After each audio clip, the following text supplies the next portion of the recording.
बच्चों, आज हम एनसीईआरटी में आपका सिलेबस लेके आई हूँ जो कि 2025 का है, कक्षा 11वीं का है। ये सिलेबस बहुत ही महत्वपूर्ण होता है। लास्ट टाइम पे आपको ये सिलेबस नहीं मिलता है, काफ़ी बच्चे परेशान रहते हैं।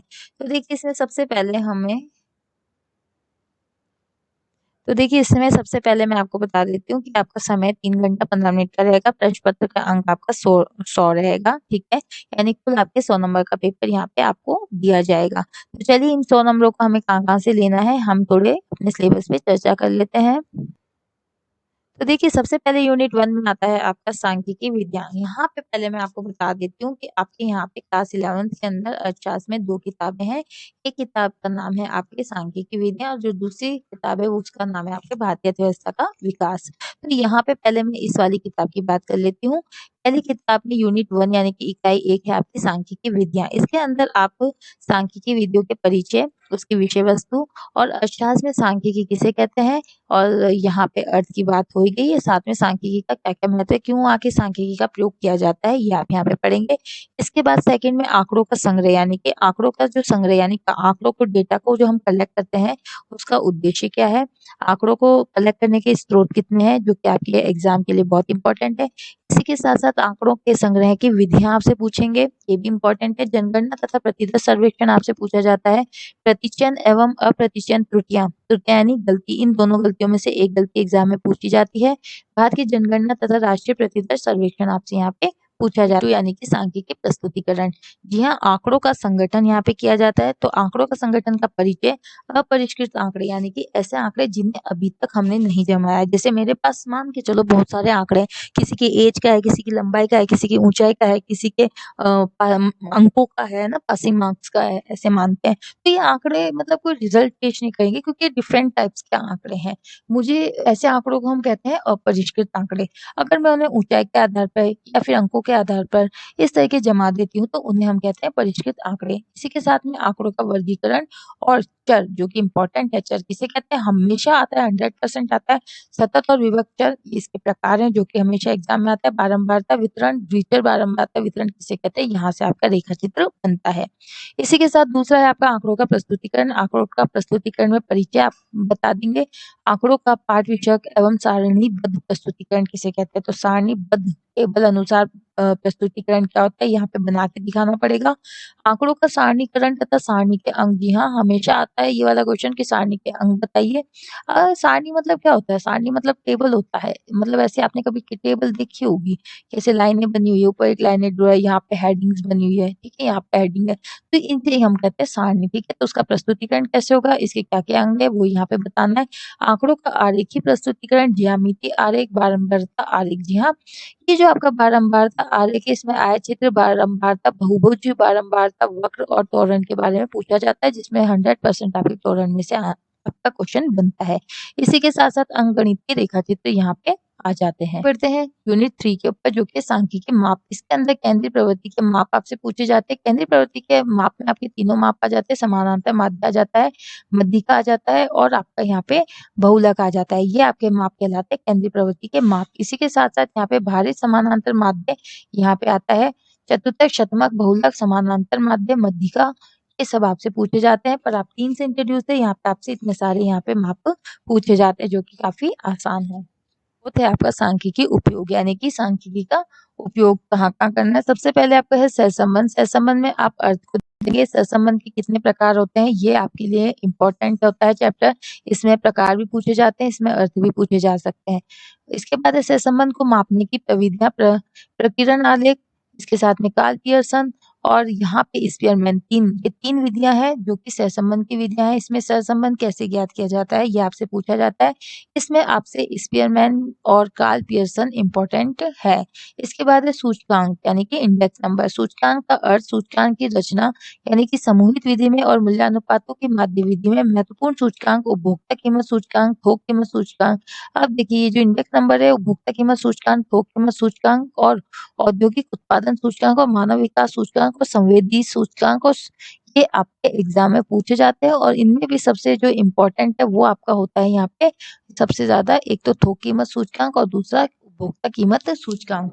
अब सूचकांक की रचना में मुद्दा शास्त्र में सूचकांक क्यों जरूरी है ये आपसे पूछा जाएगा। सांख्यिकी विधियों के उपयोग आपसे पूछे जाते हैं कि सांख्यिकी विधियों को उपयोग हम कैसे करते हैं, उसका परिचय, परियोजना के चरण, परियोजनाओं की प्रस्तावित सूची और प्रतिदर्श परियोजना हम यहाँ पे पढ़ेंगे। अब बेटा हम दूसरी बुक के ऊपर आते हैं जो कि है भारतीय अर्थव्यवस्था का विकास। ये पूरा का पूरा थ्योरी पार्ट है। इस थ्योरी पार्ट के अंदर इससे पहले वाली बुक हमारी प्रैक्टिकल थी। प्रैक्टिकल बोले तो 40% प्रैक्टिकल था, 60% थ्योरी थी। एग्जाम में भी ऐसा ही अनुपात आपका फॉलो करते हैं, 60% थ्योरी होती है, 40% आपका प्रैक्टिकल होता है। इसके साथ ही जो दूसरी बुक है वो तो आपकी 100% थ्योरी है। तो इसमें पहला चैप्टर आता है हमारा विकास नीतियां और अनुभव। विकास की जो नीतियां 1947 से 90 तक की आती है। अब इतनी पुरानी नीतियां हैं तो एग्जाम में पूछने के चांसेस इसके बहुत कम हो जाते हैं। इसमें स्वतंत्रता की पूर्व संध्या पर भारतीय अर्थव्यवस्था के बारे में पूछा जाता है। औपनिवेशिक शासन के अंतर्गत निम्न स्तरीय आर्थिक विकास, कृषि क्षेत्र में विकास, औद्योगिक क्षेत्र के अंदर और विदेशी व्यापार के अंदर जनसांख्यिकीय परिस्थितियां और व्यवसायिक संरचना और आधारिक संरचना, ये सब कैसी थी अब स्वतंत्रता से पूर्व, यानी कि अंग्रेजों के समय में हमारी भारतीय अवस्था में इन चीजों की ये जो चीजें थी वो कैसी थी, इसके बारे में आपसे पूछ लिया जाता है। तो कुल मिला के है ये पूरा एक लेंथी क्वेश्चन कई बार यहाँ से बन जाता है, तो आपको इन सभी के आधार पे यहाँ पे उत्तर देना होता है। 1950 से 1990 ये भी बहुत पुराना है, तो यहाँ से भी क्वेश्चन आपका बहुत कम बनता है। पहला है आपका पंचवर्षीय योजना के लक्ष्य और कृषि और उद्योग और व्यापार, व्यापार की नीति और आयात प्रतिस्थापन के बारे में पूछा जाता है। तो कुल मिला के यहाँ पे आयात प्रतिस्थापन का एक क्वेश्चन छोटा सा बनता है, लेकिन फर्स्ट पार्ट में आपका पुराना तो है लेकिन वो लेंथी क्वेश्चन में आपके आ सकता है। इसी के अलावा यूनिट 2 में है आपके आर्थिक सुधार 1991 से, जो कि बहुत ही इंपॉर्टेंट है क्योंकि 1991 की जो नीति थी अपने आप में इतनी महत्वपूर्ण नीति थी कि पूरी अर्थव्यवस्था में परिवर्तन इस नीति की वजह से आ गया था। तो इसके अंदर आपका उदारीकरण, प्राइवेटाइजेशन, निजीकरण और वैश्वीकरण, जो कि आप क्लास 10th में पढ़ के आ चुके हैं एसएसटी के लास्ट चैप्टर के अंदर, इनका अर्थ आपसे पूछा जाता है और सेम हम यही चीज आपको यहाँ पे पढ़ाएंगे। इसी के साथ साथ एक समीक्षा, पृष्ठभूमि, उदारीकरण, निजीकरण, वैश्वीकरण, सुधारकालीन भारतीय अर्थव्यवस्था, एक समीक्षा। कुल मिला के ये जो चैप्टर है ये आपका क्लास 10th में भी रिपीट हो चुका था एसएसटी में, और यहाँ पे भी हम इसे दोबारा पढ़ लेंगे। तो जिन बच्चों ने पढ़ रखा है उनको यहाँ पे नंबर मान के चलिए मिल जाएंगे, यहाँ से आपको ज्यादा कुछ पढ़ने की जरूरत नहीं है। इसके बाद है अपने यूनिट 3 भारतीय अर्थव्यवस्था की वर्तमान चुनौतियों को हमें बताना है। तो सबसे पहले तो देखिए भारत में मानव पूंजी का निर्माण, ठीक है, मानव पूंजी का अर्थ आपको बताना है, मानव पूंजी के स्रोत क्या क्या है, मानव पूंजी और मानव विकास किसे कहते हैं, भारत में मानव पूंजी निर्माण की क्या स्थिति है, और शिक्षा पर सार्वजनिक व्यय में वृद्धि और भविष्य की संभावनाएं, ठीक है, मतलब शिक्षा पर हम व्यय करते हैं और क्यों करेंगे, उसकी क्या संभावना है शिक्षा पर व्यय करने पर, और हमें इससे क्या फल मिलेगा, ये कैसे हमारे लिए मानव पूंजी बन सकती है कि यदि किसी व्यक्ति को हमने शिक्षा दी है तो। इसके बाद दूसरा है हमारा ग्रामीण विकास। ग्रामीण विकास में हमसे अर्थ पूछा जाएगा, ग्रामीण क्षेत्रों को में साख और विपणन के बारे में पूछा जाएगा, कृषि विपणन के बारे में व्यवस्था, उत्पादक विधियों का विविधीकरण, यानी जो उत्पादक विधियां हैं उनके अंतर, और धारणीय विकास और जैविक कृषि। जी हाँ, यहाँ पे सबसे इम्पोर्टेंट जो आपका क्वेश्चन बनता है वो यहाँ से बनता है कि धारणीय विकास क्या है, आप छोटी क्लास में पढ़ के आ चुके हैं। सस्टेनेबल डेवलपमेंट हम इसे कहते हैं। साथ ही जैविक कृषि से एक क्वेश्चन बन सकता है जो कि आपकी ऑर्गेनिक यहाँ पे कृषि है, उसके बारे में आपको यहाँ से पूछा जाएगा। रोजगार समृद्धि यानी रोजगार को बढ़ाना, अनौपचारिकरण एवं अन्य मुद्दे जैसे श्रमिक और रोजगार, लोगों की रोजगार में भागीदारी कितनी है, स्वनियोजित यानी खुद से किए गए काम, जैसे दुकान, आपकी खुद की दुकान खोल लेना, अपना खुद का कोई काम कर लेना, सिलाई का काम कर लेना, यानी जो खुद का आपका काम होता है उसे हम कहते हैं स्वनियोजित। तथा भाड़े के श्रमिक, फर्मों, कारखानों तथा कार्यालयों में रोजगार समृद्धि एवं परिवर्तनशील रोजगार संरचना, भारतीय श्रम बल का अनौपचारिकरण, बेरोजगारी के बारे में पूछा जाता है, सरकार और रोजगार सृजन। अब ये जो चैप्टर है इसमें से 2 साल से तो कोई क्वेश्चन नहीं बन रहा है, लेकिन एनसीईआरटी से अपने सिलेबस से हटा भी नहीं रहा है, तो इसका वेटेज 0 के बराबर है। जब लास्ट टाइम पे हमारा ब्लूप्रिंट आएगा तब हम देखेंगे कि ये चैप्टर हमको कितना इसको हमको गंभीरता से पढ़ना है। इसके बाद है आपका पर्यावरण और धारणीय विकास। इसके अंदर पर्यावरण की आप परिभाषा बता सकते हैं, जो कि आप जानते हैं कॉमनली, वो परिभाषा आप लिख सकते हैं, और उसके कार्य और भारत में पर्यावरण की स्थिति के बारे में बताइए, धारणीय विकास के बारे में बताइए, और धारणीय विकास की क्या क्या रणनीतियां हैं ये भी आपको बतानी है। इस वाले पॉइंट से आपका इंपॉर्टेंट क्वेश्चन यहाँ पे बनता है। इसका यूनिट 4 में भारत और उसके पड़ोसी देशों के तुलनात्मक विकास अनुभव। जी हाँ, मात्र और मात्र एक क्वेश्चन बनेगा जिसके अंदर आपको 3 देश दिए हुए हैं।